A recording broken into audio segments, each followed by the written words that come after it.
Hello guys! Welcome ulit dito sa aking video. Ayan, nandito po ako ngayon sa Prince Edward. At nag-ukay-ukay ako dito. Day off ko, kaya naglakad ako mag-isa. At ito ngayon napansin ko yung ukay-ukay na underwear dito. O puro mga kapantihan. Parang ang daming lalagyan ng panty Pero nakakatuwa kasi ang dami talaga at iba't ibang mga kababaihan ang nakipag-ukay-ukay dito. So, bago yan!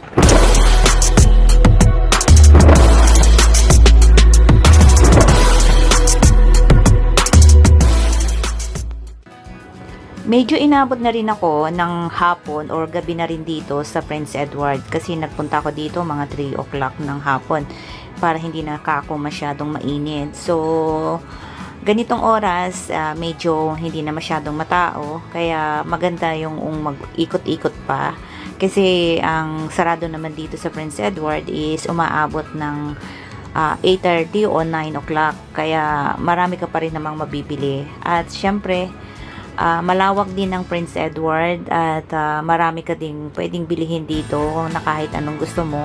At hindi lang dito,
ko ang British dito sa Hong Kong.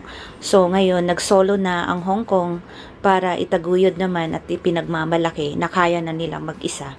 Pero meron pa pong salungat na ang China people o China government ay gusto ring sakupin ang Hong Kong. Kaya nagkaroon po ng riot dito sa Hong Kong at nagkaroon ng mga welga o mga ano. Kasi bago pa dapat sakupin ng China ang Hong Kong ay aabot muna sa loob ng 55 years. Pero dahil wala pang ang 55 years ay gusto na talagang kunin at sakupin ng bansang China ang Hong Kong. Kaya nagkaroon po ng ilang taon o ilang buwan na pagwiwelga dito sa Hong Kong hanggang sa umabot na ang pandemic o ang COVID-19 pandemic na nagmula rin sa China ang balitang ito. Pero dahil dyan, itong streets and roads began to build and shortly after the British and took over Hong Kong in 18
pinagkakaguluhan dito. Tingnan natin guys.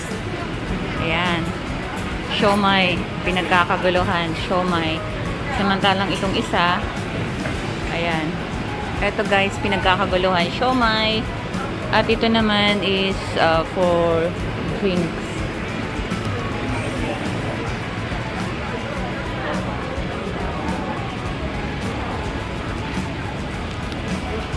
So, okay. So, ito yung tindahan ng mga isda na nilalagay sa aquarium kapag mahilig ka sa isda.